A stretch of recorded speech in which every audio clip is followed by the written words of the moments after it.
you know. So when a child experiences grief, and I said that the need of the child is to be able to experience all the emotions. They need to be able to experience their grief as well. Mm. And it doesn't matter whether from adult eyes we see that loss as major or minor. It's a question of how is the child experiencing it. And for a small child, even what looks like small losses can be very painful. Mm-hmm.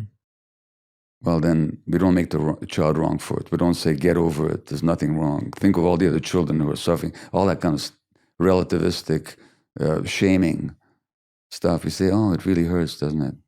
You really wish grandpa would be here with you.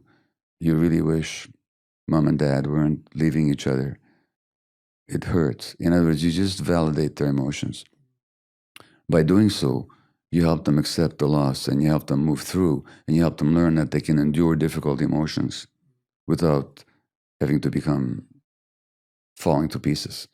So we have a circuitry for grief in our brain, for grief in our brains. It needs to be allowed to do its work. I find that a lot of us today are reflecting on that inner child, right? Like that language is, again, more widespread today or is growing. The idea of like, oh, we have this inner child who has this wound or this trauma.